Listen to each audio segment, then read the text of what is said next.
Sunset.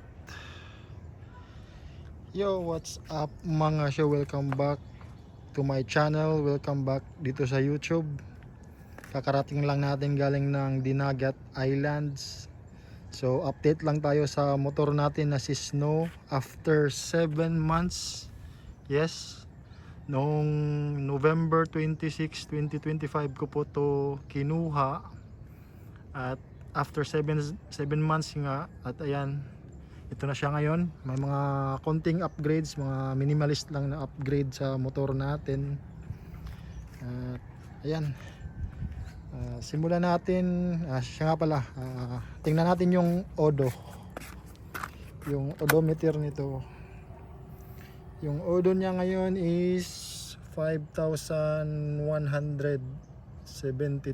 Ayan.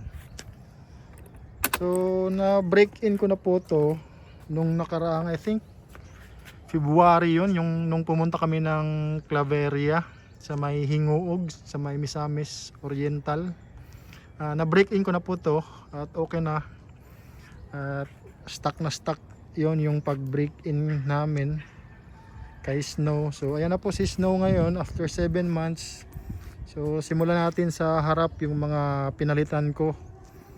At yan, nirepaint ko po to ng puti para mas bagay, kasi hindi ko trip yung itim, yung itong side na to.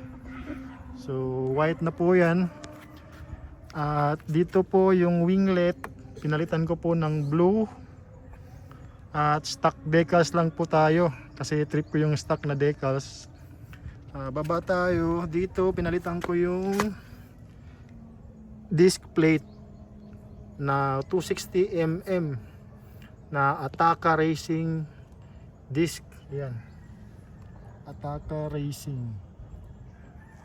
Yung caliper is stock pa rin. At punta tayo sa taas. Yung lever, pinalitan natin ng Racing Boy S3. Ayan, left and right. Kulay black, red, tsaka silver. Yung visor, pinalitan natin ng Sec Bill. Side mirrors, yan, pinalitan din natin ng side mirrors. Ayan. Punta tayo dito sa baba, sa likod. Naka JBT version 3 tayo na titanium. Yan. Titanium tip.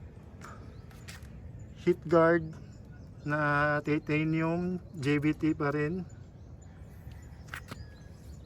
BRD radiator.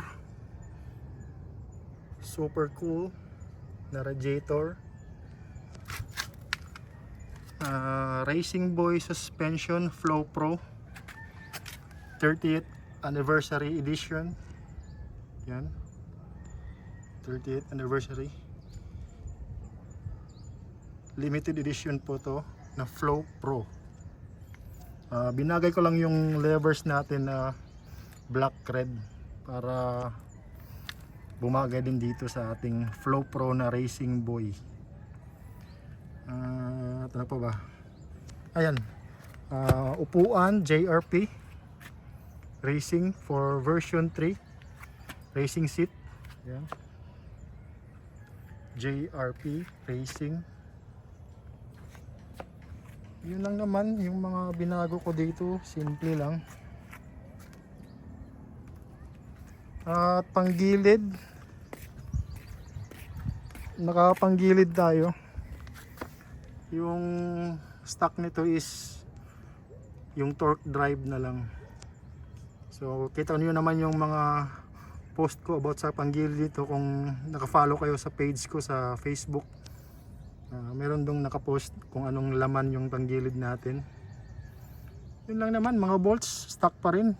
Maliban dito sa crankcase cover, yung 6 ba ito? Isa, dalawa, tatlo, apat, lima, 6. Yan o, yung 6 na pinalitan ko ng CNC bolts. Yun lang naman.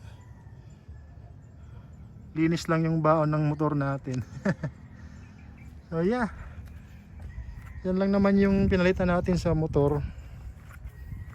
After 7 months, ito na po si Snow. Poging pogi pa rin. Ayan.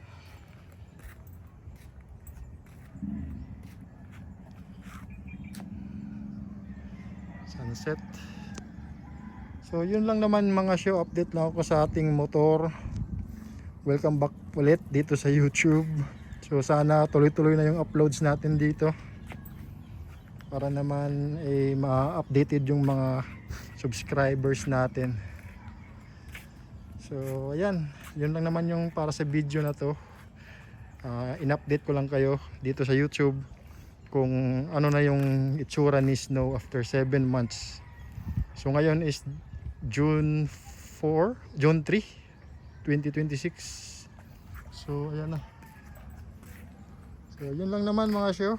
At ano pala, i-upload ko yung break and ride nito.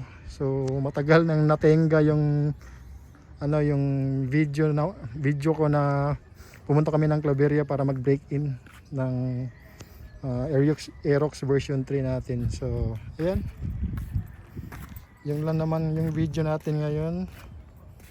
At salamat sa panonood. Always remember, ride safe.